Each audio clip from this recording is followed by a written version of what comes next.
Today, I'm testing out 3 viral slime trends to see if they really are worth the hype. First up, we're going to try making rainbow slime. This has been around for so long, but I've never actually tried it properly. To make it, I just split up this clear slime in 6 different parts and dyed them all different colors. Now after I dyed them, I used the same clear dish and put them all next to each other. This looked so pretty, but I was so excited to see what it would look like after a few days. And just 24 hours later, the slime was done and it looked amazing. The colors blended perfectly together and I was so impressed with how this turned out. As I continued to mix and stretch the slime, it seemed to reveal even more gorgeous colors and patterns. The texture was perfect, making it super satisfying to play with. This trend definitely lives up to the hype, and I would 100% want to try this again. Next time, I'd probably do colors that look better together once they're mixed, but to be fair, this one did mix to a really pretty shade of blue. Let us know what colors we should try next in the comments below, and don't forget to subscribe and give this video a like.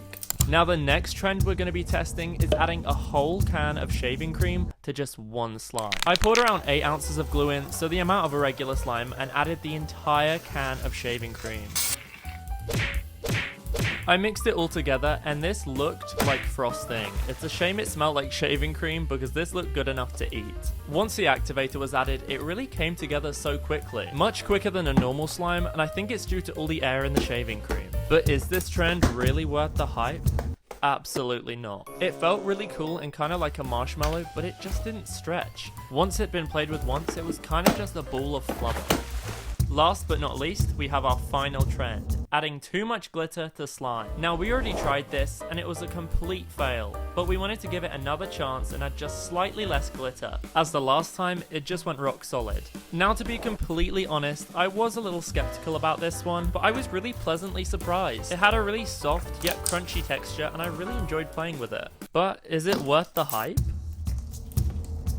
Yes. This one is one of my favorites and was probably my favorite out of this entire video. You just have to be careful not to add too much glitter, even though that's kind of the whole point of it. Thank you guys so much for watching today's video, and let us know what you thought about it in the comments below. These trends were so fun to test out and we hope you enjoyed them too. See you in the next one.